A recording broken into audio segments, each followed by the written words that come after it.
Welcome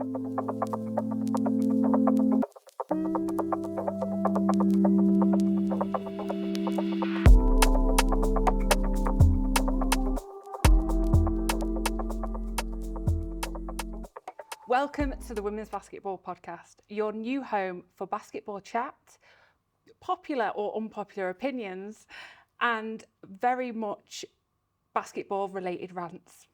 I'm Hannah. And I'm Kaz.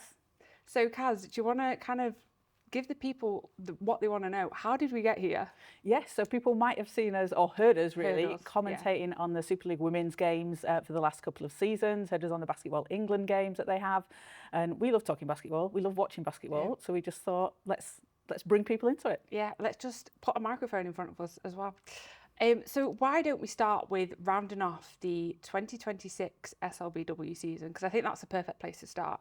Yeah, I think I really enjoyed last season. I thought it was a really great season. We had some fantastic players, and just from a team-wide perspective, I felt like there was a lot of parity in the league. So we did see, teams coming out on top. Obviously, Sheffield really dominant, and they did the quadruple. They did the quadruple. They said they wanted to. Vanessa Ellis said it. Yeah. Georgia Gale said it. The team were like, this is our goal, and they saw it through. But I think even in that, you had close games. Yeah. And, Cardiff at the bottom of the table, but they were still competitive. So I think it was a really exciting season. It was, absolutely. I think what you said about it being, the parity, like we had Essex Rebels came out with that thunder start. They were absolutely killing it from the beginning, and it was just kind of one of those where you just didn't know which way it was going to go. And even still after Christmas, you still didn't know where the league was going to finish. Yeah, because that's usually the time of year, isn't it? Things start to even out and teams start to stretch into their places. But yeah, it was just all up in the air a little bit as well, which I think makes it really exciting. And for anyone that's maybe new to the Super League and hasn't seen it before, or hasn't seen teams before, hasn't seen Natalie Chow playing before, where she was playing for Essex, one of my favourite players to watch this season. There was a lot of players that were that really exciting, dynamic player that draws you in, that you think, I want to see more of this player. Yeah. I want to follow this league because I'm watching this player. And I think the player we have to talk about for one of those players is Megan Mullings. I mean, the awards that she came out with at the end of the season, the performance she put in at the cup final, at the final, the national final, it was just unbelievable. It was unreal, and I'm sure she needs a new shelf in her house or wherever she's living to put all of her trophies on. So the Betty Cadona Trophy Final MVP, the playoff final MVP, the league MVP, the league defensive player of the year, all league team, all defensive team. I mean, absolutely incredible. I think for me, what really sold it to me was she won MVP, but she also won Defensive Player of the Year. Yeah. And I think to have somebody that's not just a scorer, a rebounder, she's working both ends of the floor, but doing it so well as well. Because you don't often see players do it that well in as you say, defence and offence. You can be a really skilled defensive player and a strong defender, and the other way around. But the fact that she does it at such a high level on both ends, it's so fun to see. Yeah. And I know that we really enjoyed watching just Georgia Gale lobbing the ball down the court to Megan Mullings, who was just on the fast break every single time in the right place. And she played the kind of role that her team needed to. So it didn't matter what they needed her to do, she was going to do it. Yeah, absolutely. And I think you're right, Vanessa Ellis knew what she was doing. Coach of the year, Vanessa Ellis. She was, wasn't she? I mean, was that her first? So that was her second Coach of the Year award, which to me it's surprising because you think of Vanessa Ellis and you think, oh, legend. Yeah, she must have thousands of Coach of the Year awards. But since the WBBL SLB era, so 2014, 2015 season, she won the very first Coach of the Year award, and then she's won it this season. So it's stop it.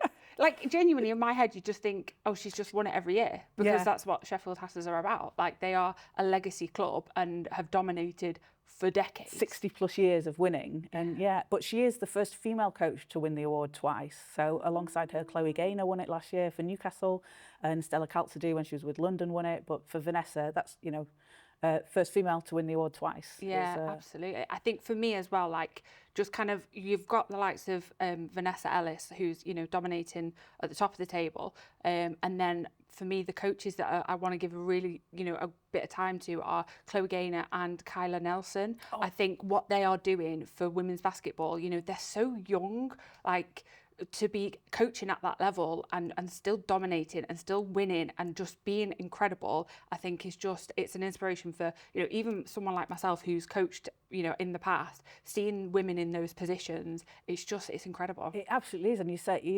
Rochelle Walton as well, the GM of the London Lions, and her alongside Kyla Nelson, they've done a fantastic job. And Chloe Gaynor, 2 seasons now with Newcastle. She took over, I think, around November, December last year. Yeah. And she does, I always think she does a lot with maybe not as much resources as some of the other teams might have. Like she always has really solid players, but they're always players that buy in. They're always players that, again, play that role that the team need them to win. And Newcastle, they're always a dangerous team. Like, it wouldn't have surprised me had they upset someone in the playoffs. I was expecting an upset from them. But I think you're right. I think she just manages to get the team to gel in a way that just they have this fearlessness about them as a team. Like, when they enter a court, you just kind of, what you're going to expect. You're expecting an aggressive game. You're expecting pressure and just an intensity that I think she has really ingrained in her squad. Yeah, and they're going to be fast. They're going to play fast. They're going to be entertaining. And I think we saw a lot of games this season where, they were with teams for the 3 quarters, and maybe they had a lot of injuries as well, as did a lot of teams. But they were so close against teams like Sheffield, and it just that last little bit they weren't able to get over the hurdle. But any team that Chloe Gaynor puts together, it's going to be a problem. Yeah, it really is. But just going back to, again, Kyla Nelson and Rochelle Walton, what they've done for the London Lions, I think is incredible.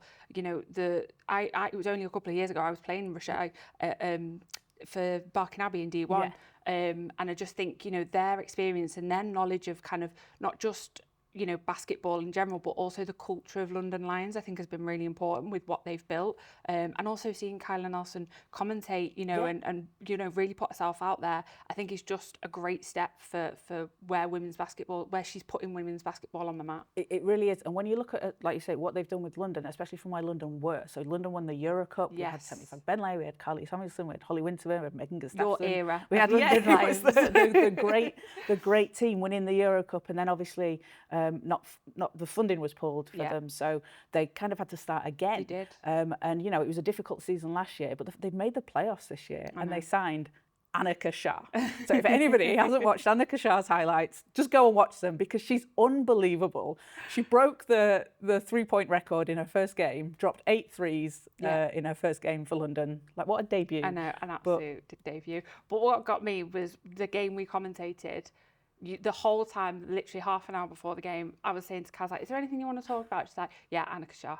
Yeah, that's all I want to talk about. Yeah, Annika Shah. And then even as soon as we came live on air, she's like, Hannah, I'm so excited for you. You're going to hit Annika Shah. I was like, okay. And then you saw what she did. And she was incredible. She was absolutely amazing. Hit the 3 in the corner to take the game to overtime, to tie it, to take it to overtime. Hit another in overtime. London came away with the win. But she is such an exciting player. And she's one of those players that I'm saying, you see her, you're like, whether she's in the Super League or not, I want to know what she's going to do for the rest of her career, because also an undersized guard as well, which always appeals to me. But it's just fun because, she's got that challenge as well, and she's finding different ways to play against people that are taller than her and gets around it. And she does it because she hits 8 threes. She did. So looking back then at the entire season, what was kind of your most surprising moment, I think? Was there any area of the season where you just thought, whoa, okay, we weren't expecting that? I think, and not to be too Manchester-centric here, but I genuinely think Manchester making the cup final was a bit of a shock. It wasn't something I was expecting maybe at where they were at that point in the season, and especially playing this. So they were playing in the semi-final against the Oakland Wolves. Oakland's a really tough team, cup final winners last year, so you're going up against them, and they were without Franny Hottinger, so their leading scorer at the time, and it just seemed like such a, on paper and looking at it, you think, oh, that's a really tough matchup. It's really unfortunate to be without Franny. But Tiara East just said, guys, hang on. I got this. I got this. I want to go to the AO Arena. Yeah. And she just absolutely put in a shift. And again, she did everything alongside, Maya Bracker and everyone else everyone really stepped up in that game. And I think that was, what a story for a Manchester team to then play a final at home at the AO Arena. It was huge. And come up against Sheffield. And for such a young franchise as well, it is. I think people sometimes, and it goes across the whole league, when you don't realise kind of what's going on in back of house, you know, you don't understand the kind of resources, you know, the injuries, any kind of issues that might be going on back of house, and then for it to really kind of all kind of fall into place, even just if it's just for one game that gets you to the final, it's just so like a massive, massive achievement. So yeah, I think I have to agree with you on that one. Yeah, and you could tell what it meant to people as well, like around the club and things. And you know, I even said to Tiara, I was, you know, commentating this team. It's when they were the Giants and when they were, you know, before as the Mystics, a team that won one game all season, and it's, you know, it's tough. It's tough, and you know, there might be different people there and different players and people around it, but it's the same. You've kind of got that little link, and you're like, look how far this team's come, and look how far like Dom Allen has brought this team in 2 years. And it was a very special moment. But yeah, a surprise. A surprise. You can say that. Oakland's might have been defending their title. So looking now at next season, we've not kind of heard any whispers of any new signings, I don't think, at the moment. No. I think a lot of clubs are still keeping it under wraps. But is there anything that you want to see from the SLBW next season? I want to see more. I want to see more of what we saw this year, more of the parity, you know, players stepping it up. And I think it's really good to keep the consistency. So, you know, players' contracts are different, aren't they? We don't know what people sign, but I think it's if players can sign, you know, 2-3 years, and you see those players returning, I think it makes the core really strong, not only on the court but also for your audience off the court to get people engaged. That's a good point. That I think it keeps it like coherent then as well, and like you say, it just gets the fans engaged, and that's one of the things that we know is kind of one of the issues with, you know, engagement with women's basketball, and having those players, you know, having Megan Mullings around for a couple of years just keeps people coming back.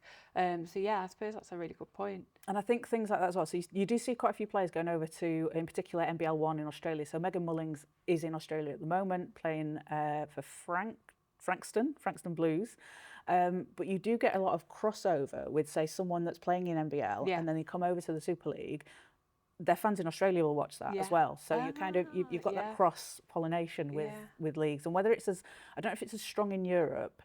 You know, if someone's playing for Asvel or something and then coming over here, but the Australian fans do tend to follow. Well, you've got some Australian mates, haven't you? I just tell them, watch the Super League.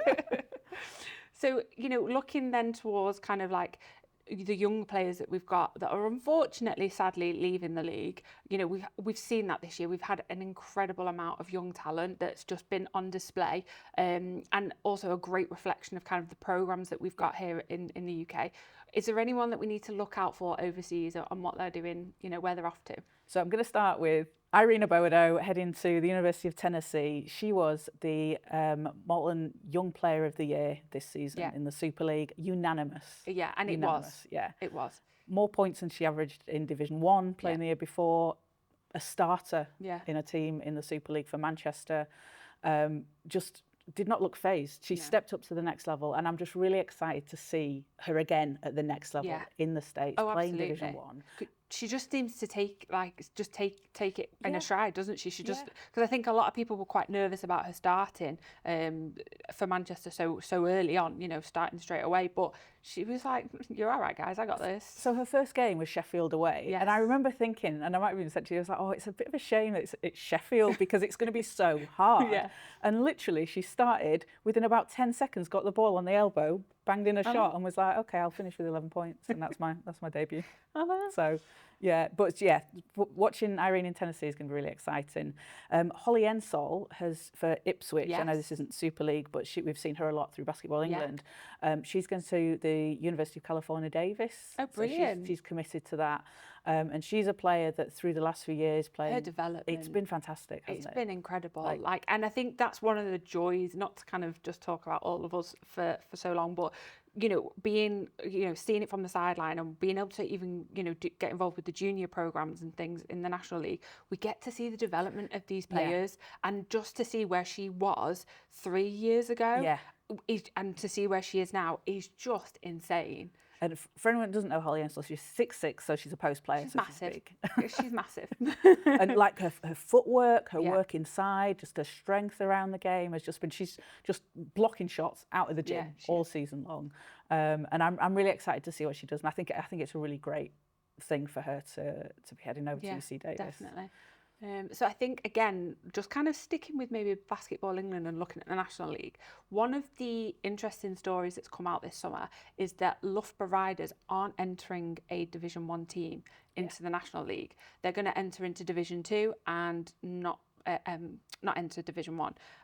Now, I think that raises some questions in terms of kind of the pathway that we have here. You know, Loughborough is such a strong development group. You know, they've got the WEABL, they've got Bucks, they did have Division 1, and then they had the Super League. And now they've kind of taken away Division 1. It kind of leaves a bit of questions around kind of the pathway in which, you know, people can develop and young girls can go to Loughborough and then, you know, start at Charnwood. Work upwards. Yeah, and work up. What do you think about that? Because I have some questions. Yeah, so I think it's a shame, obviously, to lose a team from Division 1. But I think what we saw, so this season just gone with Loughborough, so a lot of the players in Division 1 also played across into the Super League. So you had so Loughborough, I can't remember where they finished this season, but they didn't get off to the greatest start. Yeah.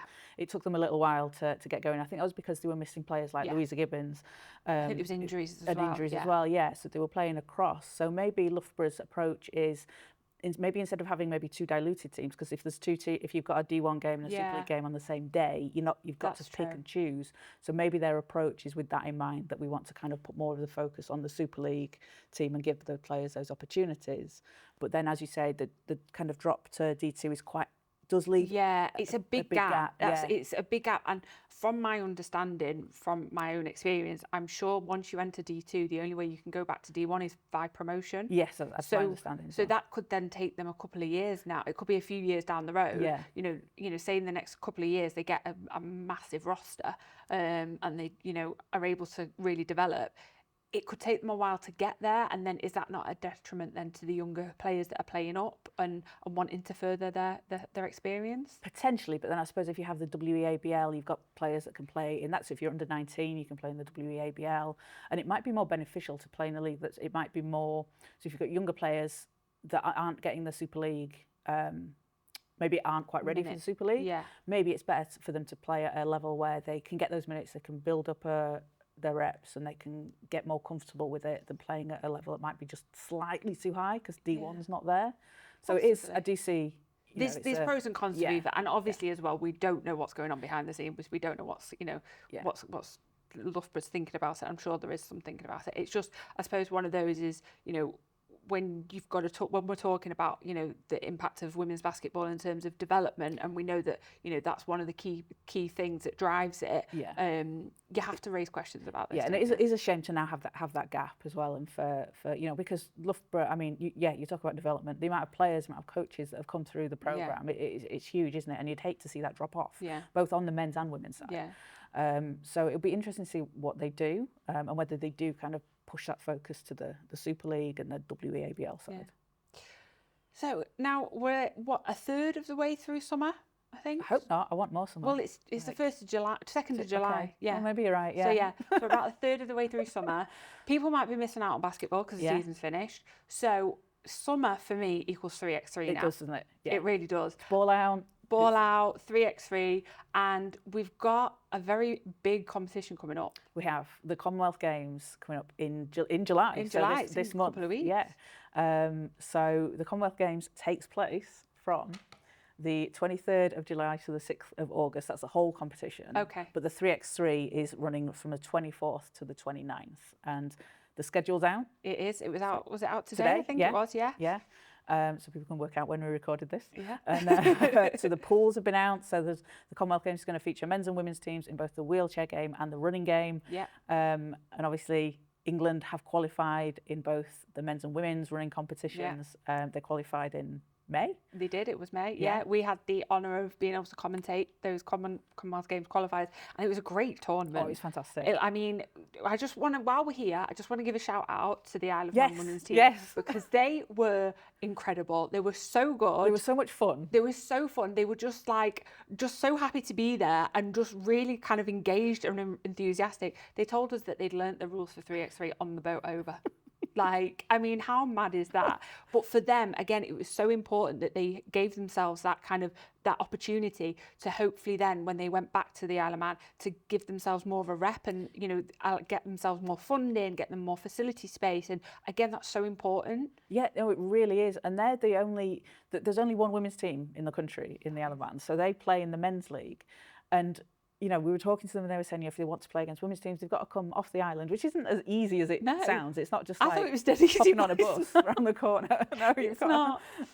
You've got to plan it. Yeah, and that's going to cost as well. Yeah. So I thought it was really great to see them being able to compete against women's teams. And they didn't win a game, but every game they played, they improved in their last one, which I think was the whole point of it as well. And they took some of the teams, you know, far down the clock as well, and then, you know, had some great shots and stuff. So I really hope we can see some of their players and some of their just Isle of Man basketball a little bit more. Yeah, absolutely. Got some great pins as well from them, didn't we? So looking at England, I mean, what a performance they put in at the qualifiers. They were, you know, they were really tough, and they just had a real gel kind of like vibe about the team. It's like they all knew where they were on the court without even being able to see. Yeah. And I think, what can we expect from them in the Commonwealth Games? A lot of fast-paced basketball. So they have announced their roster. So they've announced their roster of 4 players plus 2 reserves. So you don't know yet which they are. So it's Marley Ball, Shanice Beckford-Norton, Georgia Gale, Sheridine Green, Nina Rickards and Katie Januszewska. So that's a lot of Super League representation there. And in the qualifiers, we saw Nina Rickards, Georgia Gale, Sheridine Green, and Shanice Beckford-Norton. And Shanice winning the silver medal for England in Birmingham in 2022 in the Commonwealth Games. So I think they're going to be a really exciting team. And I think what they did really well in those qualifiers, the way they built the team, so you have Sheridine Green and Georgia Gale playing as bigs, but Georgia Gale obviously can shoot the 2 she can. In 3x3, and then Shanice Beckford-Norton and Nina Rickards just lightning quick. So, and that's what you need. It sounds obvious, but that's what you need in 3x3. You need that split of bigs and guards that are going to be able to do that job really absolutely quickly. And what we saw as well, I think, from them was their defensive mindset as well. They were playing really high up, and whether they take that into the games or not is, you know, obviously dependent, but it just added that extra level of intensity where they weren't even given space to shoot the 2, and then but they were quick enough then to stop the drive at the same time as well. So yeah, I'm excited to see them and see how they kind of progress in the games. So is there any other teams we need to look out for in the Commonwealth Games? Yes, so we've got some more Super League representation. So Scotland qualifying as the host nation. So they have Kirsty Brown. So we know her from previously playing for Caledonia. She was in Kosovo and Lithuania this year. She won 3 cups and titles because she just wanted to win. Yeah, just wanted to win. A really great big player and has played for GB, obviously. Alongside her, Ella Doherty and Hannah Robb, who have both played for Caledonia this season. Hannah Robb's my favourite. Honestly, she's one of my favourite players of all time. Her defence, it's just incredible. Like that is how I want to be able to play defence for my entire life. Like it's like she has like this laser point vision on the ball, and if you've got that ball, she just doesn't let you out the side. That's my ball. I'm going for it. Yeah, she's incredible, and she's one of those people. You know, when kind of players started wearing knee pads and there was questions about like, why are we wearing knee pads? Hannah Robb's because she's on the floor after the ball every single time. Like, she needs knee pads. And then she'll just like drop in a 3 and be like, oh, no bother. Hi, do you need a 3? Here's honestly, one. She was so good. Honestly, one of my favourite players. She's fantastic, and then alongside them, Claire Paxton, who was with the Essex Rebels this season. So again, that's a good team. That's a tough team. Very tough team. And on New Zealand's team, so they have Ella Fortu, who was playing for the Oaklands Wolves last year. So won the cup with Oaklands in the SLB last year. Unfortunately got injured in the final. But she's been out playing in NBL 1 in Australia for Albury this season. She was at the Commonwealth Games in 2022 in Birmingham. New Zealand came 4th, playing against Australia in the bronze medal game. And I think they've stepped it up a level with New Zealand. So I think they're going to be very exciting to see. Oh, that sounds good. Which brings us on to the team that everybody needs to watch, Australia. Yes. So Australia, for me, are the team to beat at the Commonwealth Games. Yeah. I mean, they were tough last year. They were really tough because I thought they were very, last year, you know what I mean? Last games, they were very physical. They're a very physical team, and I think sometimes whether other teams can match up to that. Yeah, and I think I want to see it. I want to see it because they are super physical. Yeah, Amy Atwell, Emma Clark, Lara McSpadden, and Marina Whittle. Marina Whittle returning. She was part of the 2022 bronze medal winning team. But this is a team, and for me, Basketball Australia have done a really good job in their 3x3 programs, men's, women's, the wheelchair game as well. The wheelchair teams have a 3x3 league. Brilliant. And it's fantastic. So they play their 5-on-5 games, and then they also have a 3x3 league. So these players are getting reps like constantly.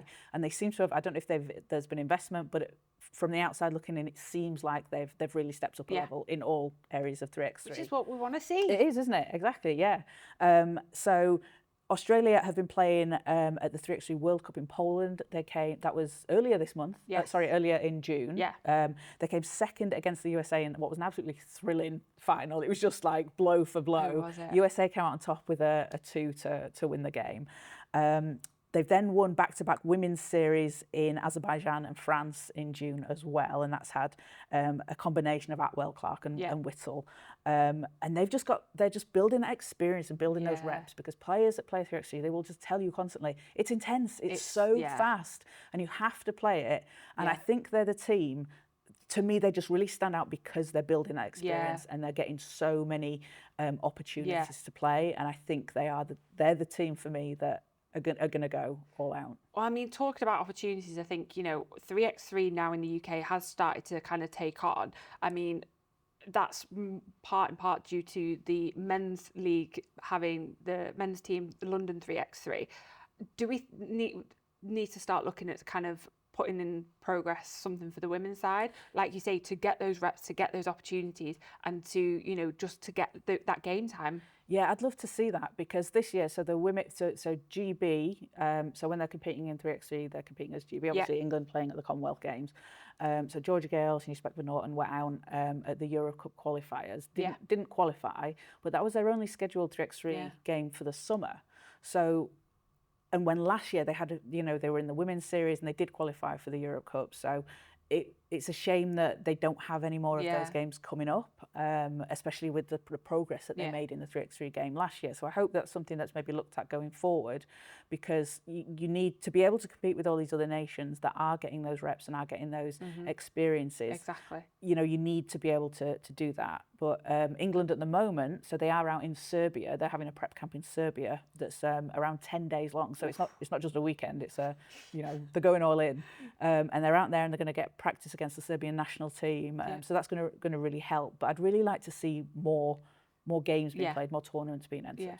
I just have a feeling that it's going to take off. Like, I just have kind of getting the sense and the vibes that were going on at the Commonwealth qualifiers. You just have this feeling that it is going to, I think it's just been bubbling, hasn't it? Like, I think 2022, when obviously England men won the gold medal, England women won the silver, there was a big boost about it. And I had a lot of people saying to me, like, because people know I like basketball, and they're like, oh, I watched this like game that was on a half court and there was only one hoop, and like people were discovering it for the first time. And then I think obviously the Paris Olympics, where you've got maybe some of the bigger teams and bigger names that people might know, and the big buzz about that as well. So it's really it's such a fun game to watch, and it's so exciting and quick. Like, it's definitely you can see the growth of it over the last few years. Definitely. And I was in Amsterdam a few weeks ago for the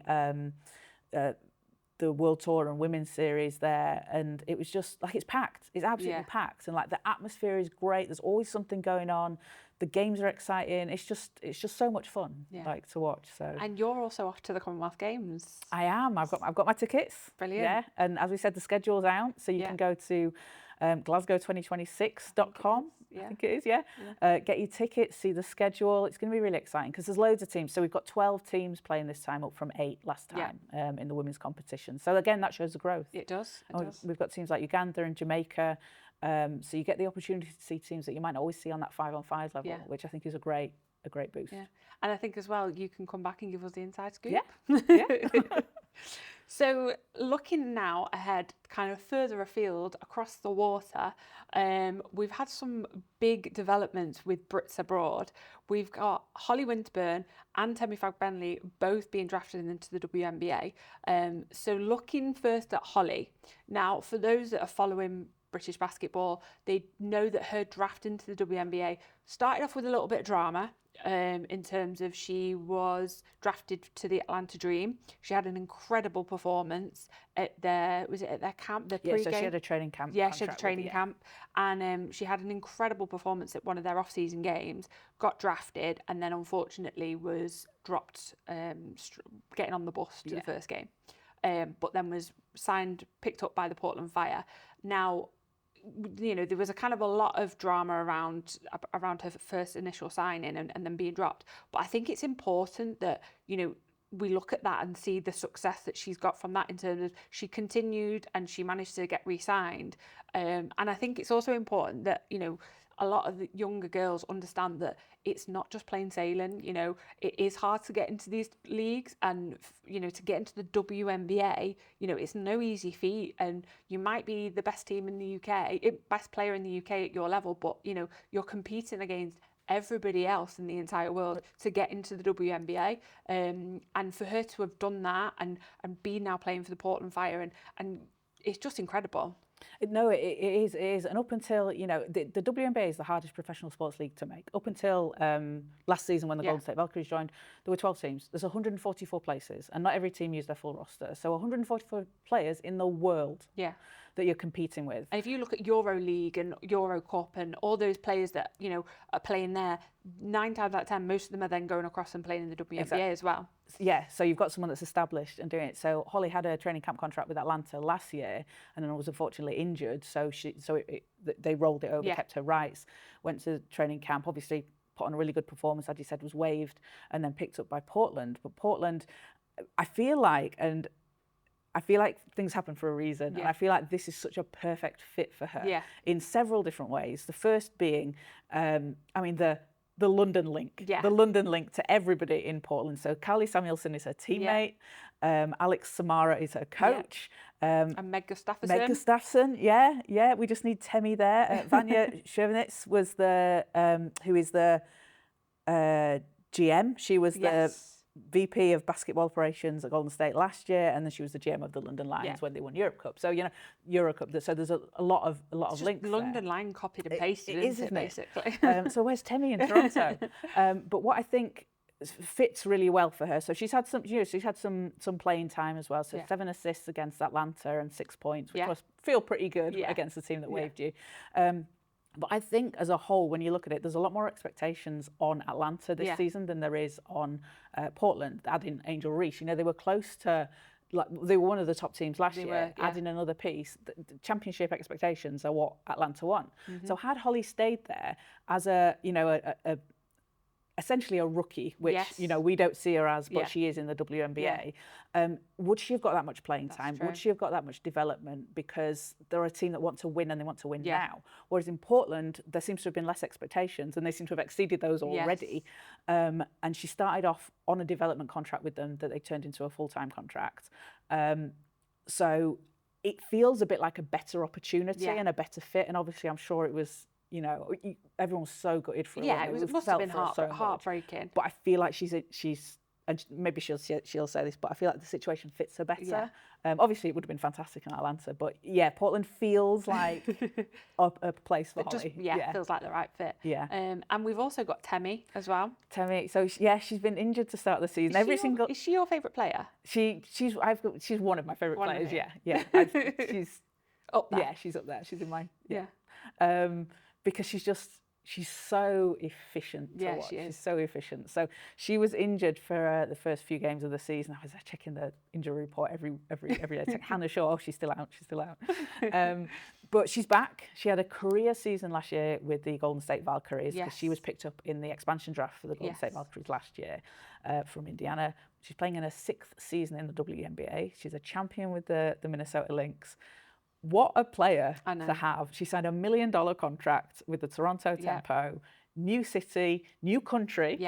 Sandy Brondello as her coach, and just what an amazing place for her to be in. She spoke about, you know, how exciting it was being part of that expansion team in Golden State, and then to do it again in Toronto. She's just going to go set up teams everywhere, I think. She might be in Philly soon. That's true. Is Toronto Tempo owned by Serena Williams? Is that the one that or is it the Golden State Valkyries? I'm not sure on that one. I'm sure it's Toronto. Oh, That's owned by Serena Williams. Yeah, we'll check that. Yeah, we'll double check that. Her brother is also in Handmaid's Tale, so I love that as well. I mean, what a talented family. They're a ridiculously talented family as well. Them and the Oboados. Yes. But yeah, Temi's been absolutely fantastic. I love watching her. She had a career high 19 points in the WNBA a couple of weeks ago as well, and she's just getting better every season. And she'll, that's similar to Holly as well, because we know her as she's a fantastic GB player. She's always been so strong in Europe, and then she comes to the WNBA, and maybe her role isn't like it is on other teams. So 19 points a career high, we might think, oh, that's strange, but her role isn't always to score. No, it's not. And she spoke last year. She did fantastic in I think it was a post-game interview last year, and she was talking about how she can score. That's fun. It's fun scoring. But she's like, what she loves doing is all those other little bits that are like you're getting in someone's face. You're making them a nut. You're putting them off the shot, and like all those little things that you can't really. You've got to watch to see. Yes. And I thought that was fantastic, because that's really important. That's really important for any player and young players coming up to know there's so much more to the game than scoring. Yeah, absolutely. And Temi just exemplifies she does. that. Yeah, she really does. And I think that as well, like you say, just kind of, and that's a great reflection of kind of where we started talking about Megan Mullings, having those players that do everything at both ends of the court and might not show up on the stats sheet in terms of, yes, they're scoring and yes, they're rebounding, but there's other things that they're doing behind the scenes. It just makes such a great game to watch. It does. And also for someone like that to be your teammate, because you see it and you're like, oh, I know there's an offensive rebound, Temi's going to get that. I know she's going to make life difficult for someone on the other team, and it just gives you that boost as well. And it's you just can't quantify it as well. And hopefully we see in a few more years, a few more being drafted into the WNBA. A few more players that we've got coming up through the ranks here. So because it is growing as well, and we have Callie Samuelson, who's with Portland as well. She's represented Great Britain. Yeah. And it's good to see it just growing and getting bigger. Yeah. And obviously with the WNBA expanding, it gives you more roster spots. It's still going to be so difficult to make a team, but it just gives you that opportunity and the growth of the women's game. There's players I'm very excited to be buying their rookie jersey when it happens. Yeah, exactly. So, should we wrap up there for the end of our first episode? Yeah, I think we've done a good job covering a few things there. We absolutely have. So, thank you for listening to our first episode, and we hope to see you again next time.